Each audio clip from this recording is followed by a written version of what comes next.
morning. I realised today that it's been a while since I've done a live video. So here we are. You have no idea how long it's taken me to actually go live because it wouldn't work on my laptop. So we're on a precariously balanced tripod attempting to go live on my phone. So if it falls or it cuts out or whatever, I do apologise. But the topic today is consistency. Because I had somebody ask me about this the other day, and we had a little chat about it. We kind of looked at consistency for what it is and how we can get more of it. Because ultimately it's consistency that gets us results. We know this. But how can we cultivate consistency at a greater level? Ultimately, consistency is a skill. It's something that we develop over time. It's something that we get better at with practice. And ironically, it is the ability to be consistent in our other skills that builds our habits. So we can say then that as well as being a skill, consistency is something that eventually becomes a habit, because we can then become consistent in anything that we choose. So to be consistent, we need a couple of things. The first thing we need to think about is knowing why we want to be consistent. So knowing what it is you want to work on, knowing, why you want to work on it, because having that level of clarity makes it easier to be consistent. If you've got no idea why you want to work on something, you're not going to be consistent. You're going to get distracted. You're going to struggle to find focus. So understanding that inner desire and that deeper level of why you actually want to work on this, that's the first step in becoming consistent. The second thing is having a little bit of willpower, a little bit of grit, because sometimes you don't want to do things. Sometimes you will be led by your emotions or your kind of more base level drivers. And it takes a level of willpower to actually say, no, I'm going to work on this for a little bit. Okay, and it's getting the balance between those two.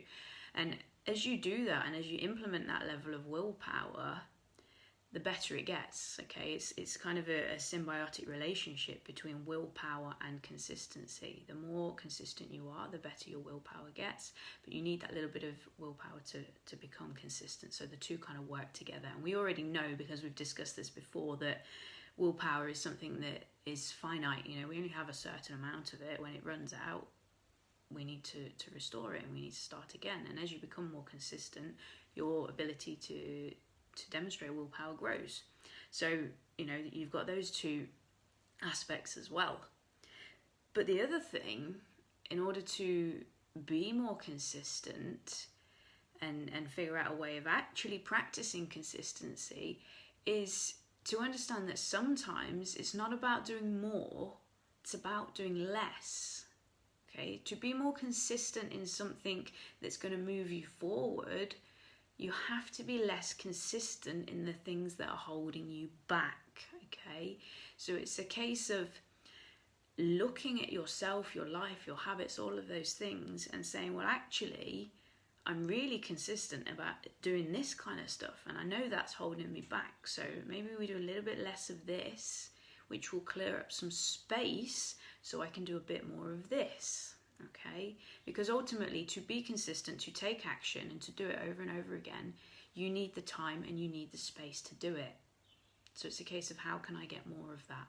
And that usually comes down to being less consistent in other things. Okay, and by this stage, those things that you are extremely consistent in, even though they're not helping you, have become habits, which is where we get into the realms of breaking patterns and interrupting those habits.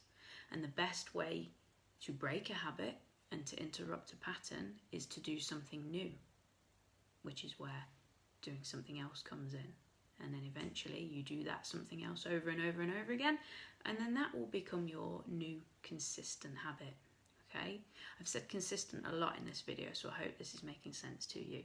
But it's a case of figuring out, what can I do less of to do more of this?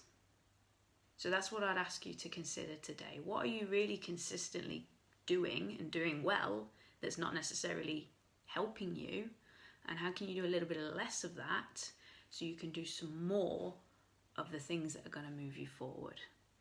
So journal on that, ponder on that, consider it, and let me know your thoughts in the comments. How do you find consistency? Are you a consistent person, or do you maybe need to clear a bit of space so you can be more consistent?